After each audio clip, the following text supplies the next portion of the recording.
Hi, everyone. I wanted to jump on and do a quick video to begin to kind of open a conversation that is happening with our Bay Area Plan families. My name is Pecolia Manigo. I'm a mother of three children. I have the privilege of being the executive director of Bay Area Plan. And I wanted to speak a little bit today about the blame the parent frame that has permeated throughout public schools and the idea of public education. Without going too much into detail, I'll try to keep this as succinct as possible. So, public schools have long promoted the blame the parent frame as a barrier to student success for Black, Latino, and immigrant children. So, let's talk about what the blame the parent frame is. It's a set of ideologies, values, practices, research that places parents and guardians and those that parent as the foundational responsible party for their children's outcomes, right? Especially that those outcomes are less than standard compared to other parents, other guardians, other families, regardless of ethnic and or socioeconomic background. I've heard it in many different ways, but the two ways that we hear it the most and how it shows up is in public schools is if parents would just do blank, the children would be more successful like blank. Another way that I have seen it shown up is that if your child doesn't attend school every day, we consider them truant and will proceed forward with accountability to you as the parent. One of the things that happens so much in the blame the parent frame is that it doesn't allow for dialogue. It doesn't allow for schools to truly get to understand what's happening in a parent's life. I want to shout out programs like the Home Teacher Project, the Home Visit Project, excuse me, who really try to come in and help interrupt that frame by saying, let's go into the home and let's learn and build relationship with the parent or the guardian or family and really show up in a different kind of way. Another thing that I've seen some schools do is put together programs, offer incentives to families to participate, to be able to garner higher attendance or just more engagement in the school or involvement in the school. However, once those programs go away, families are left back in the same situation often, scrambling to really meet their basic needs.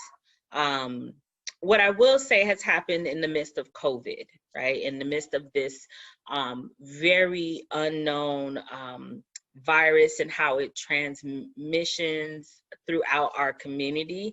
And particularly when I say community, I am specifically speaking of Black, Latino, and immigrant communities, right? Also wanting to name undocumented as well as our indigenous communities, because those are the communities that tend to be the least what's the right word? I'm trying to think of the right word. They're the least accessible in the sense of the current structures of public schools, right? So what I have seen is that in the midst of this pandemic, schools are diving into some new work. They're diving into, out of necessity, really realizing that basic needs instability puts challenge after challenge in front of families. Even though that was true before the pandemic started, they're really seeing the instability even further erode, right? The safety net of even county programs and city programs have eroded to a particular degree in many areas, right? And I do see people beginning to understand the full story of why students might not be present, or when they are present, why they may not be learning, right? And even those that I have seen use the blame the parent framework in the past are starting to realize the significance of barriers that are put in front of families, particularly, and the impact that it means students are addressing without really the language or even the skills to be resilient, right? Which is a word I see a lot of folks throwing out. So what I have also watched and that I have called attention to is that politicians, those that are elected to create policy, as well as policy advocates, are impacted differently in the public school system or in the education system. And they have been convinced that serving all kids best would happen through public schools. Well, from the experience of Black, Latino, immigrant, undocumented, and indigenous families, that's not actually a really effective theory, right? The monies that have been put into the system in different forms, whether it's federal or state stimulus dollars, overall have not changed the quality of the experience for our families, right? For our folks. And we're still seeing that basic needs instability exists. But what we're also seeing, right, which also is a continuation of the blame the parent frame, is this consistent trauma that if you don't participate in this system right now, you're a bad parent. And that if you are not showing up every day, that you're a bad parent. Or that your kids aren't learning the content, you're a bad parent.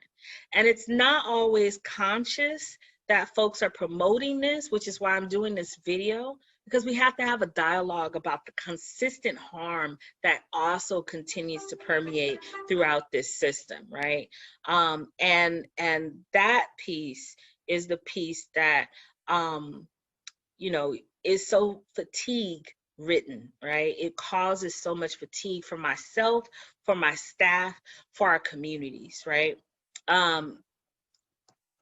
The other piece that is really hard to that is then the nature of systems and schools to seek to then go into savior mode. And I think this is something that I've struggled with even as an executive director, that, well, I can save everyone, right? And the reality is we can't go into savior mode, because savior mode keeps power and decision-making power, namely, in the hands of folks who are not directly impacted by COVID.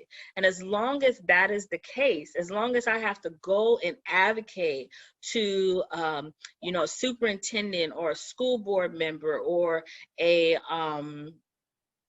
principal for the things that communities need, as long as there's that level of a lag, we're going to continue to see this harm happening to families who are experiencing instability in multiple ways, right? The last thing I just want to lay is that we talk about equity and equitable, and we got to be equitable in their response. And I've said this to some policy advocates, but I'll say it on video.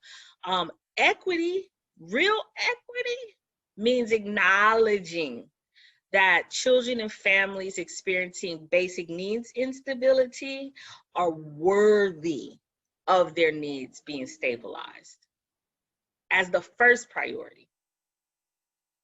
That's real equity. And we cannot go beyond that conversation without causing harm. We can't jump to let's figure out how to do distance learning when basic needs are not being met. And as long as we do that, we are literally denying humanity to families in real time. We are denying folks the ability to say that this pandemic has caused trauma.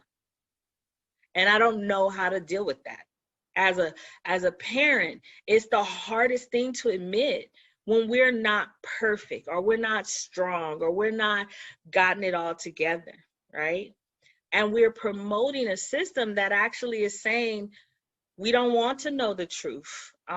Whether we are conscious of that as an unintended consequence or not, That is the lived reality, is we're promoting families to not feel like they can be honest. They can say, I need rest and I need my needs met so that I can rest. And that my kid is mentally, physically, emotionally not able to participate maybe 1 or 2 or maybe more days or weeks, and that's okay. And that there cannot be the prioritizing, well, kids are not learning, and that's the crisis. Yes, it is a crisis that kids are not learning, but it is also a crisis that kids are not eating. It is also a crisis that kids don't feel safe. It is also a crisis that kids feel like the world is falling apart. And if we do, as adults, feel that same way, then it is up to us to allow Black, Latino, immigrant, undocumented, indigenous families the right to feel human during this pandemic. And that piece, that is the piece that I am realizing 6 months after the first shelter in place order in the Bay Area. That is the piece I'm realizing that we are making a mistake on, and we must begin to pay attention.